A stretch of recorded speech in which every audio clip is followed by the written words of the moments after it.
नमस्कार, मैं शिवानी राय। हिंदी गद्य का विकास हम पढ़ रहे थे। हिंदी गद्य का विकास में राजस्थानी गद्य हमने देख लिया, ब्रजभाषा गद्य भी देख लिया और दक्षिणी हिंदी के प्रमुख रचनाकार और रचनाएं देखा। और आज हम खड़ी बोली गद्य की प्रारंभिक रचनाएं एवं रचनाकार देखेंगे। चंद छंद वर्णन की महिमा जो है अकबर समकालीन गंग कवि की, यह पहली है। खड़ी बोली गद्य की प्रारंभिक रचना है चंद छंद वर्णन की महिमा, अकबर समकालीन गंग कवि की है और गंग कवि इटावा के निवासी थे। उसके बाद हैं भाषा योग वशिष्ठ। भाषा योग वशिष्ठ 1741 ईस्वी की रचना है और यह राम प्रसाद निरंजनी की है। फिर आता है जैन पद्म पुराण का भाषानुवाद 1761 ईस्वी, जो कि दौलत राम की है। फिर है मंडोबर का वर्णन 1773 से 1783 ईस्वी की है यह रचना। पंचांग दर्शन खड़ी बोली गद्य की प्रारंभिक रचनाओं में आता है पंचांग दर्शन, यह 1800 ईस्वी की मथुरा प्रसाद शुक्ल की रचना है। पंचांग दर्शन 1800 ईस्वी मथुरा प्रसाद शुक्ल। फिर आता है प्रेम सागर। प्रेम सागर 1800 ईस्वी की रचना है और यह लल्लू लाल की है। नासिकेतोपाख्यान यह 1800 ईस्वी की रचना है और यह सदल मिश्र की रचना है। रानी केतकी की कहानी 1798 से 1803 ईस्वी इंसा अल्लाह खां की रचना है। सुख सागर 1818 ईस्वी सदा सुख लाल की रचना है। तो यहाँ पर हम रचनाकार एवं रचनाएं और भाषा अन्य उल्लेख बिंदु देखेंगे। खड़ी बोली गद्य के विकास के अंतर्गत ये आता है। सबसे पहले सदा सुखलाल को जो 4 महानुभाव माने हैं खड़ी बोली गद्य के विकास के आरंभिक चरण के जो संबंध 4 महानुभाव हैं शुक्ल जी के अनुसार, उसमें सबसे पहला स्थान दिया है सदा सुखलाल को। सदा सुखलाल का जन्म 1756 ईस्वी, मृत्यु 1828 ईस्वी। और सदा सुखलाल की रचनाएं हैं सुख सागर, जो कि खड़ी बोली में है, इसकी भाषा खड़ी बोली है सुख सागर की, और विष्णु पुराण को आधार बनाकर सुख सागर की रचना की है सदा सुखलाल ने। फिर आते इनकी दूसरी जो रचना है उसका नाम है मुंतखबुत तवारीख। मुंतखबुत वारीख, ये इसमें जो है वो इनकी बुद्धि प्रकाश पत्रिका नरुल बाजार का हिंदी रूपांतरण थी। तो जो सदा सुखलाल है उनकी 2 रचनाएं हैं सुख सागर, मुंतखबुत तवारीख। और जो मुंतखबुत तवारीख है इनकी बुद्धि प्रकाश पत्रिका नरुल बाजार का हिंदी रूपांतरण है। जो मुंतखबुत तवारीख है ये सदा सुखलाल की रचना हो गई और इनकी बुद्धि प्रकाश पत्रिका, तो सदा सुखलाल की पत्रिका का नाम है बुद्धि प्रकाश। ये नरुल बाजार का हिंदी रूपांतरण है इनका बुद्धि प्रकाश पत्रिका।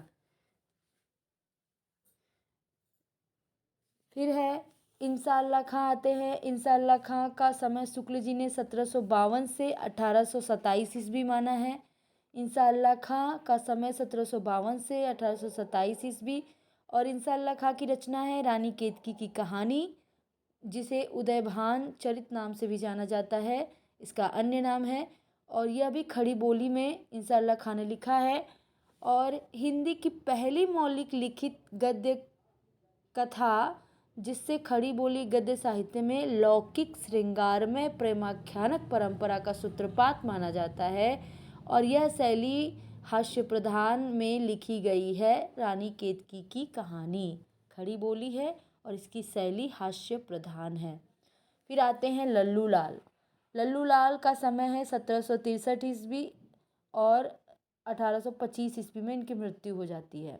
1763 ईस्वी में जन्म, 1825 ईस्वी में मृत्यु।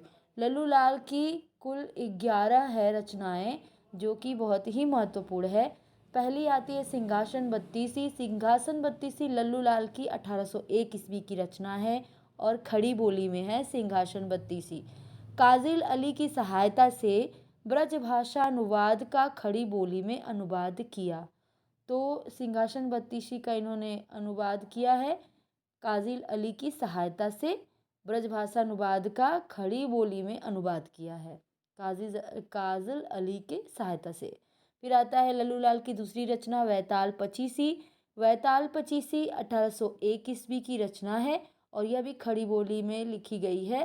संस्कृत के कवि शिवदास की रचना से कथा ली तथा मजहर अली के साथ मिलकर अनुवाद किया। तो सिंहासन बत्तीसी का तो काजिल अली की सहायता से किया था खड़ी बोली में अनुवाद। वैताल पचीसी का शिवदास की रचना है जो ये मजहर अली के साथ मिलकर अनुवाद किया वैताल पचीसी। फिर आता है माधोनल, ये भी 1801 ईस्वी में है और खड़ी बोली में है माधोनल।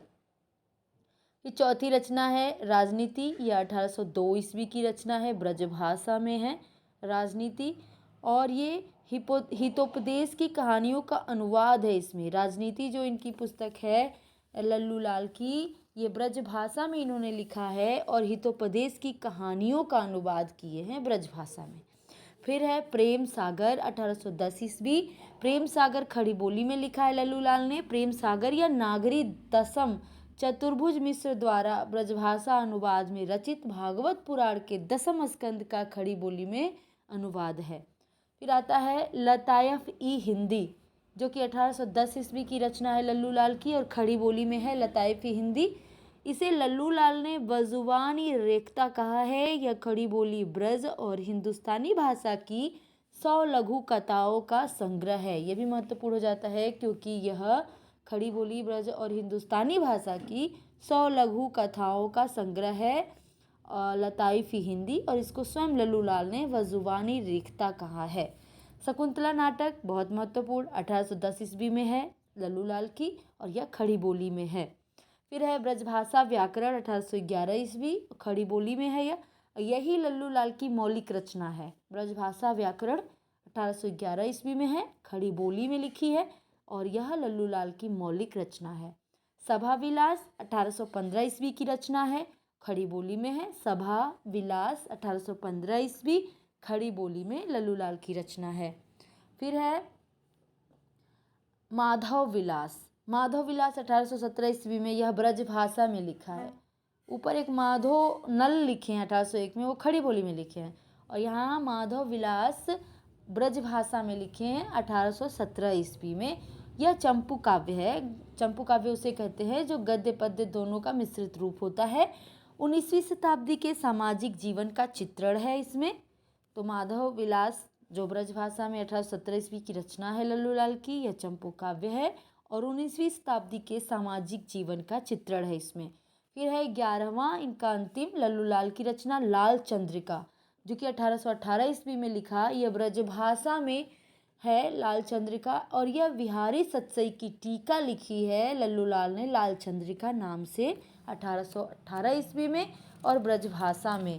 और एक और महानुभाव सदल मिश्र हैं। सदल मिश्र का यहाँ पर नहीं दिया है, लेकिन सदल मिश्र का इसी तरह बता दे रहे हैं। सदल मिश्र की 2 रचनाएं हैं। एक नासिकेतोपाख्यान, जिसे चंद्रावली नाम से भी जाना जाता है, 1803 ईस्वी की है। यह खड़ी बोली में है नासिकेतोपाख्यान, और इसकी रचना यजुर्वेद के आधार पर कठोपनिषद में वर्णित नचिकेता की कथा को आधार बनाकर की गई है, नासिकेतोपाख्यान की रचना। और इसका एक अन्य नाम चंद्रावली भी है, जो कि 1803 ईस्वी में सदल मिश्र द्वारा लिखित है खड़ी बोली भाषा में।